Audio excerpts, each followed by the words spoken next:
single day. I'm gonna make something great. Namaste everyone, welcome to IHA Talks. We are going to study today 2 tips to make your English easy. Let's move into that. My first tip is think in English. So you might be wondering, why should we think in English?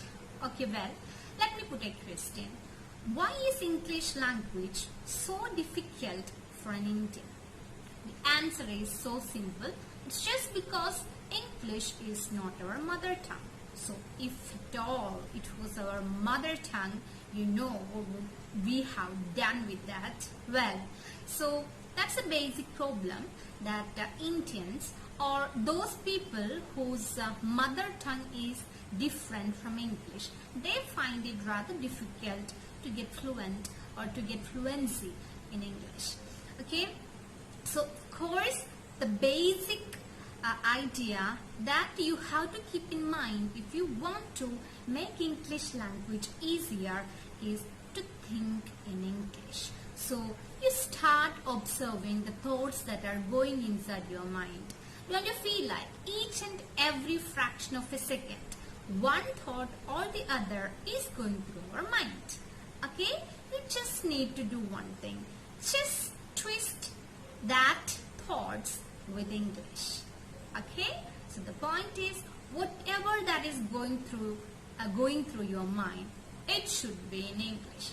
And as a beginner, you can of course start looking around yourself, finding all the objects that are around you and naming them in English. Okay, then the second step is of course, converting every activity that you are doing into English. For example, if you wake up in the early morning, you will be looking in the mirror or checking your mails. You will be getting into bathroom. You will brush yourself. You will take a bath. Then you will have your breakfast. Get into the car. You will drive the car all way to the office like that. So when you are performing all these activities, okay, you just convert it into English. You just ask your mind, okay, to see everything, to analyze everything in terms of English. That's the second step in thinking. And of course, the third step is you can of course imagine certain situational conversations. For example, how it would be like if you want to fix an appointment with a doctor. Okay, so how you will go and make such a kind of a sentence. How would you literally take a ticket from a railway station or book a ticket in a theater? Okay, or if you want something, you want a pen from your colleague, how would you just ask that? Okay, so all this you just keep on trying about such situation conversations. Only if you keep on doing that, you will confront certain, blocks in your mind. Okay, block in the sense like you are not getting exact word or exact expression to convey a particular meaning. That's the best thing that can happen to you, because only if you get such blocks, you will search for the exact expression or the exact words for making that sentence. That's the best way to learn to. It's how people do. If you do not venture forth, okay, the point is you will stay in that very state that you are right now. And again, moving on to a bit more advanced step is of course trying to retell an incident that happened. Okay, you can either tell it yourself, or you can of course share it with one of your very intimate friends, okay, or some members inside your family. Okay, of course that will do. Or you just go for making a story that you already know. Okay, start. So the point is you're getting a chance to make complete sentences, connect simple sentences each other, and go for making a stretch of language altogether. Okay, you are jumping from one idea to the other. making use of the tense. Of course, in narrating a story, you will make use of past tense, of course. So, by trying to narrate a story, you get an experience of speaking a stretch of language, okay, a stretch of sentences. That's the point, and that will literally produce confidence in you. So, try all these steps in thinking. And the second step is, of course, listen. Okay, listen to English. There is no other way you can learn English. Just by looking onto a textbook, you just can't literally go on getting into every framework of making a particular sentence. So what you have to do is listen. Okay, listen carefully.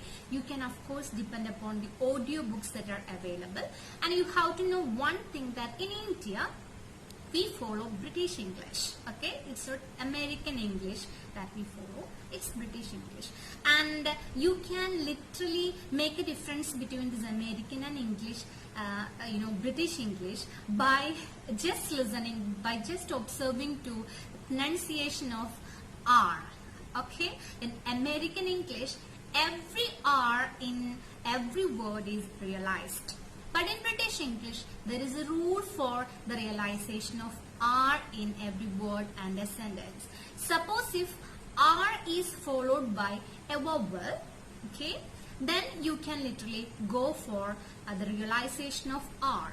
But if the R is followed by a consonant or nothing, you needn't pronounce R, but you may be having the R inside the words. Okay, so that's the most important point in British English. I will get you an example. For example, I say that I have a car. I have a car.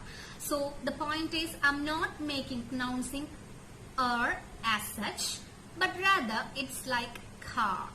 Okay, but if I am saying my car is blue, okay, my car is blue, then the point is I have to literally take the tongue towards the point of articulation of the R, okay, which is the teeth ridge.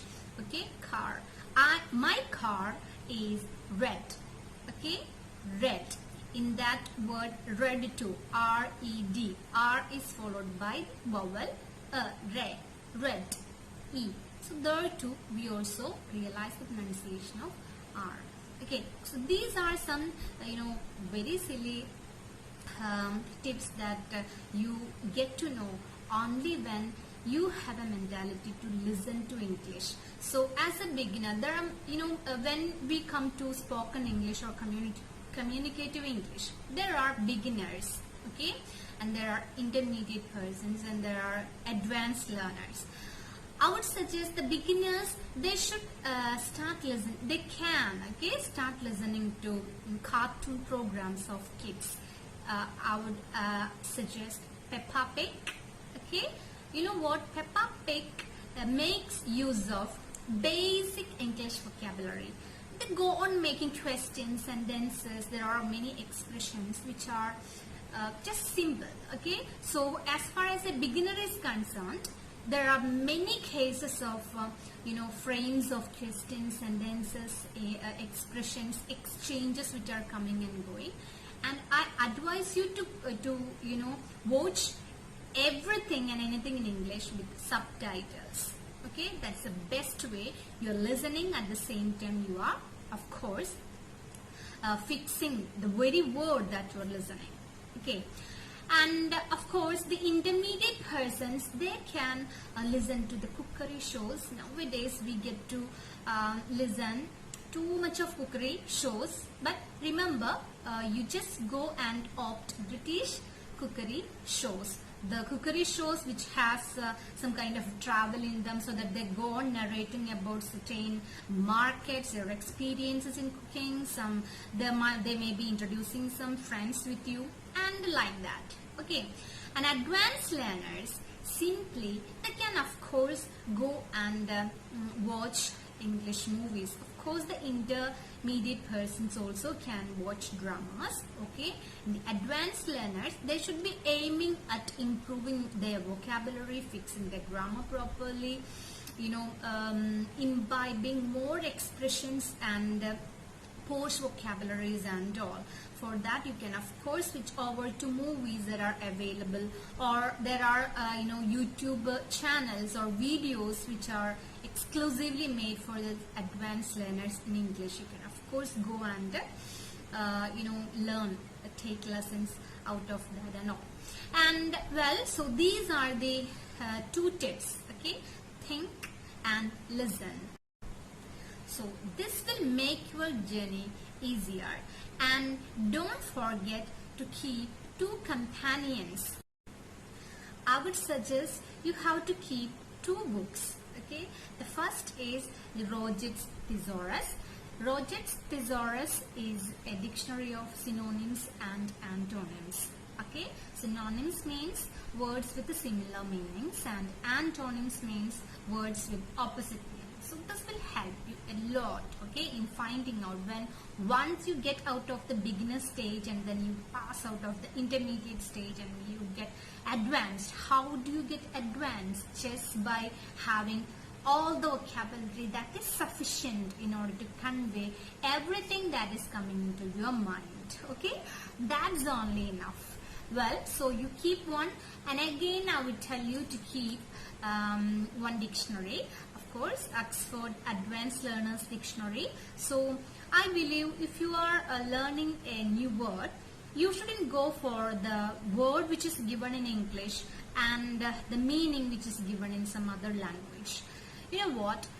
If you are learning English, if you want to improve your language, which is English, well, then you have to go for the wording in English and the explanation of that word.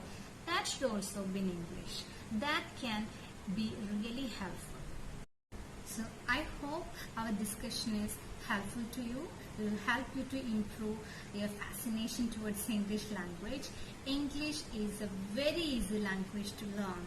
Okay, let's learn English in our own way. Well, in the next video, we will be doing together the points of articulation of English sounds. When you think like how you pronounce a particular word, it matters. Okay, it can literally make or create impression in the people with whom you are talking to. You can easily recognize a sophisticated person and a man of slums just by looking onto the language. So how can we improve that side? We will discuss it in the next video. Thank you for listening. I'm Mona signing off. Thank you.